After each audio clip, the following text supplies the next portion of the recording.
السلام علیکم ناظرین د نن ورځ اهم ترین ویلاګ سره زیم اعجاز یوسفزی کتونکو د امریکای صدر ډونالد ټرمپ د افغانستان حواله سره اهم ترین بیان جاری کړی دی د ډونالد ټرمپ په نوه چې په افغانستان کې قایم اهم ترین او سټریټیجیک فوجي اډه یعنی فوجي ایرفیلډ باګرام ایربیس د چین په قبضه کې راغلی دی د ډونالد ټرمپ وینا وه چې باګرام ایربیس په باقاعده توګه نن سبا چین کنټرول کوي د هغه وینا وه چې کله د طالبانو سره ډیل کېده امن معاهده کې د افغان طالبانو او د امریکای ترمنځ په قطر کې چې کوم مذاکرات کېدل نو ډونالد ټرمپ وایي چې زما خیال دا و چې افغانستان لبا یعنی د افغان طالبانو لبا ټولې علاقې ورکړو یعنی افغانستان به طالبانو ته حواله کړی شي خو باګرام ایربیس به د امریکای په کنټرول کې وي او دلته چې کوم بیس دی دا به د امریکای په کنټرول کې وي دلته به په محدود تعداد کې د امریکای فوج موجود وي د ډونالد ټرمپ دا خیالاتو هغه جو بایدن طرف ته اشاره وکړه چې کله د انخلا پر وخت په کار دا و چې باګرام ایربیس د امریکای سره وي اگر چې باقي افغانستان به طالبانو ته ورکړی وي خو باګرام ایربیس په د ځان سره ساتلی و ډونالد ټرمپ دا هم وایي چې باګرام ایربیس د امریکای لپاره ځکه اهم دی ځکه چې دا د چین ته ډیر زیات نږدې دی د هغوی سره چې کومه فاصله ده هغه ډیره زیاته کمه ده نو مطلب د دې نه ظاهریږي چې په افغانستان کې د امریکای کومې ارادې وي ګریډ گیم په دې خطه کې کار فرماو موږ به دا خبره مخکې نه کوله خو دلته چې کوم د امریکای حمایت یافته صحافیان به یا د هغوی چې کوم حمایت یافته تجزیهکار به نو هغوی به د دې خبرې سره ملګرتیا نه کوله دا خبره به رد کوله چې ګنې امریکا په افغانستان کې د یو ګریډ گیم لپاره راغلی هم په هغه وخت کې وایي چې امریکای مقصد چین ډیسټیبلایز کول دي په دې سیمه کې او د دې نه علاوه چې کوم د روسي اثر رسوختي هغه کنټین کول ختمول د افغانستان کې د امریکای د موجودګۍ لویه وجه کېدلی شي دغه رنګه ډونالد ټرمپ په واضح الفاظو کې دا خبره وکړله چې ګنې دا د چین سره دا باګرام ایربیس نږدې دی یعنی د دې په ذریعه مونږه چین کنټرولولی شو یعنی چین یعنی د چین ګیر چاپیره یو سرکل امریکای ته وکړی دی که په پیسفیک اوشین کې که جاپان دی که جنوبي کوریا ده که دې خوا تایلینډ دی یا تایوان دی دغه رنګ افغانستان کې هم د امریکای فوج موجودو نو هغوی دا وایي چې د دې ځای نه یعنی د باګرام ایربیس نه به مونږه چین کنټرول کوو خو بهرحال دغه د هغوی دا خوا پوره نه شو او په کال 2021 کې امریکا په باقاعده توګه ووتله او باګرام ایربیس یې خالي کړو نو زه به لږ ذکر وکړم چې د باګرام ایربیس په اړه مخکې هم ډېرې زیاتې ګنګوسې مخې ته راغلي بلکې ډونالد ټرمپ په خپله دا خبرې کولې چې دا باګرام ایربیس به زه واپس اخلم او داسې خبرې به یې کولې چې ګنې دا یو عام کس لګی د امریکای صدر نه لګیا د خپلو د خوبونو په دنیا کې یو مست انسان دی ډونالد ټرمپ هغه دا قسمه خبرې کوي یقینا چې دا په سوچ او سمجھ کې نه راځي چې ټرمپ صاحب ولې داسې خبرې کوي دا یو کولاو میډنس دی یو لیونتوب دی ځکه چې د افغانستان دوباره قبضه کولو لپاره به ډیر زیات اول څه کول وي نو د هغې نه پس په افغانستان باندې قبضه کول وي بیا به چې کوم دی هلته یو جنګ ته ځان ټینګول وي نو بیا به باګرام ایربیس قبضه کول وي دا یو ډیر غټ پریکټس راځي او ډونالد ټرمپ ته یقینا چې د دې اندازه نشته دی او نه دا کال 2001 دی دا کال 2015 شروع شوی دی ډیر زیات اډوانس ایج دی دا نو یقینا چې ډونالد ټرمپ ته د دې خبرې ادراک نشته چې زه د کوم وخت خبره کوم کتونکو زه به لږ ذکر وکړم چې په ماضي کې هم داسې قسمه ډونالد ټرمپ بیانات ورکړي چې ګنې باګرام ایربیس په امریکا واپس اخلي په دې باندې افغان آفیشلز چې کوم دي هغوی بار بار بیانات ورکړي دي په دې کې د ټولو نه اهم بیان چې کوم دی هغه د خارجه وزیر امیر خان متقي دی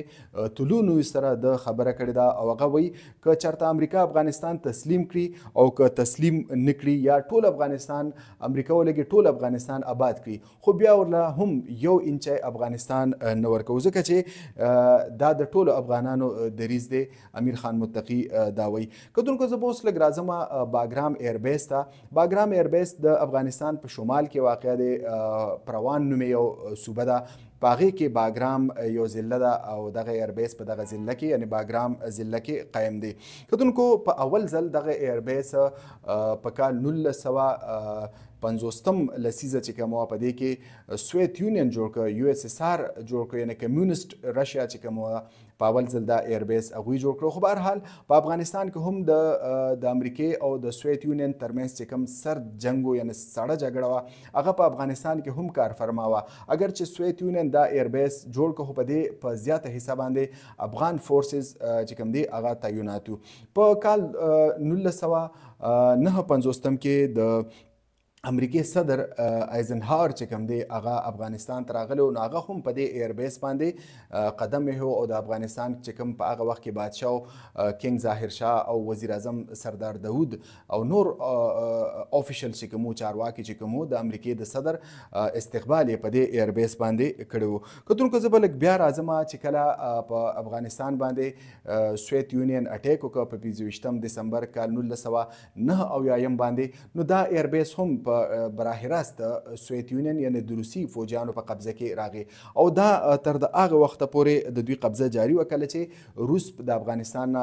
انخلا وکړه. د دې روسو په افغانستان کې سیول جګړه ونښتله د مجاهدینو چې کوم مختلف ګروپونه که هغه د احمدشاه مسعود و که ګلبدین حکمتیار و دغه رنګ بېشمېره نور ګروپونه وو هغوی پاور سټرګل او د دې په نتیجه کې یو سیول وار په افغانستان کې یو خونړی وار چې کوم دی یو جګړه خونړی جګړه ونښتله او د هغې په نتیجه کې افغانستان تړي وړي شو هم باګرام ایربیس هم چې کوم دی تباه او برباد شو. د دې وروستو چې کله په افغانستان کې د طالبان ظاهر شو په 1993-94 کې نو هغوی خپل چې کوم دی مخپړوان د تلل او تقریبا چې کوم پروان صوبې ته افغان طالبان ورسېدل نو دا 1999 یعنې کال 1999 کې پروان صوبې ته ورسېدل خو هلته شمالي اتحاد د چا مشري چې احمدشاه مسعود کوله د هغه فورسز شدید مزاحمت وکړو. په جنوب کې د طالبان ولاړو او په شمال کې شمالي اتحاد فورسز چې کوم دي هغه ولاړو. همدغه وجه وه چې هیڅ یو فورس مخکې نشي راتللی چې دا ایربیس یې قبضه کړی وي ځکه چې که طالبان مخکې تل نو هغه د احمدشاه مسعود یا د نادرن الاینس د ماټرو په رینج کې و. دغه رنګ که هغوی مخکې راتلل د ایربیس یې قبضه کو خو برحال دا هم د طالبانو په رینج کې و نو دغه وجه وه چې دا ایربیس په باقاعده توګه دوی قبضه نه کړو. د دې نه وروستو تقریبا یو کال پورې ډېره خونړۍ جګړه ونښتله او دغه یو کال پورې دا جګړه تقریبا جاري وه. کال 2000 پورې طالبانو په دې باندې په باقاعده توګه خپله قبضه جمع وکړله او شمالي اتحاد یې وروستو وتمبه دا شمالي اتحاد څنګه چې ما ذکر وکړ د دې باګرام په شمال کې یعنې د پروان صوبې په شمال کې پنجشیر صوبه ده او شمالي اتحاد چې کوم فایټرز وو د هغوی چې کوم جنګیالي وو هغه پنجشیر ته او بدخشان ته وتښتېدل. دا ټوله علاقه د طالبانو په قبضه کې راغله. د دې وروستو کله چې په امریکا کې 9/11 اټیک وشو او امریکې د دې د بدل اخیستلو یعنې د دهشتګردو نه بدل اخیستلو د اسامه بن لادن د ګرفتارۍ یا چې څه د هغوی مقاصد وو هغوی راغلل افغانستان ته چې څنګه امریکا افغانستان ته راغلله نو دا باګرام ایربیس باندې د امریکې نظر و دا په اول ځل د برطانیې فوجیانو قبضه کړه. تقریبا 2-3 میاشتې کې برطانوي فوجیان په دې کې چې کوم دی تعینات وو. وروستو امریکا راغله او امریکې په دې ایربیس کې ترقیاتي کارونه شروع کړل. په دې کې چې کوم دی د فوجیانو لپاره کوارټرې جوړ کړلې د جهازونو لپاره یې پکې ځایونه جوړ کړل. د دې نه علاوه د ډرون چې کوم الوتکې وي د هغې لپاره یې پکې ځایونه جوړ کړل اسپتال یې پکې جوړ کړل نور بېشمېره اهمترین حساس فیسیلیټیز یې په دې کې جوړ کړل. کتونکو په دې ایربیس باندې د ټولو نه غټه حمله چې کوم ده هغه په 28 فروری کال 2007 کې شو وه کله چې د امریکې نایب صدر ډیک چیني د افغانستان په دورو یقینا چې د دې دورې ډیر زیات اهمیت و ځکه چې د امریکې وایس پریزیډنټ په افغانستان کې موجود او دې دوران طالبانو حمله وکړله. د دې ډیر سټرونګ میسج لاړ ټولې دنیا ته چې ګنې افغان طالبان هر څه کولی شي. هغې وخت نه به موږ دا سوچ او فکر کوو چې ګنې افغانستان د طالبانو لاس ته یعنې په کال 2007 کې یا 2008 کې په باقاعده توګه ورغلي وي. د دې نه علاوه په دې کې ډیر غټه باګرام ایربیس چې کوم په دې کې ډیر غټ جیل چې کوم دی هغه قایم کړی شو. په دې کې تقریبا 3000 نه والې تر د 4000 پورې د قیدیانو ګنجایش موجود و. د دې نه علاوه مختلفو وختونو کې چې کوم دی په دې کې ترقیاتي کارونه کېدل او د امریکې او د نیټو فورسز چې کوم هغه په دې کې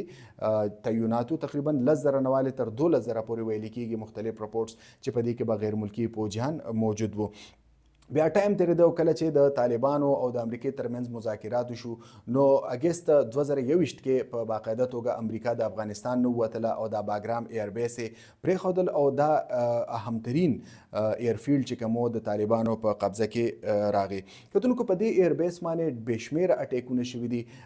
ډېر زیات تاریخدان دا وایي چې کله نه دا په د امریکې په قبضه کې راغلو یعنې دسمبر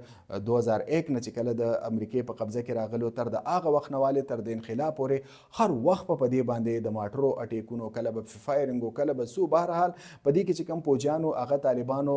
چې کوم دی چین ته نه دی پریخي آرام ته نه دی پریخي او په دې باندې تقریبا 14 یا 15 غټ غټ اټیکونه شوي دي په هغې کې ډېر زیات نقصانات شوي دي. کتونکو په کال 2012 کې په دې ایربیس کې د امریکې یو فوجي د قرآن حکیم توهین وکړو او طالبانو د دې اعلان وکړ چې د دې اکټ چې کوم دی د امریکني د دې فوج چې کوم عمل دی د دې به موږ انتقام اخلو، د دې به موږ بدله اخلو. بالکل په یو کال کې دننه کال 2014 کې افغان طالبانو په دې ایربیس باندې حمله وکړله او ډېر زیات غیر ملکیان فوجیانې په دې کې مړه کړله او هلته چې کوم انفراسټرکچر او کوم چې حساس ځایونه پای کې او هغې ته ډېر زیات نقصان ورسو. کتونکو دا د باګرام ایربیس په اړه اهم ترین معلومات. راتلونکي ویلاګ پورې اعجاز یوسفزۍ ته اجازت ورکړئ. د الله په امان.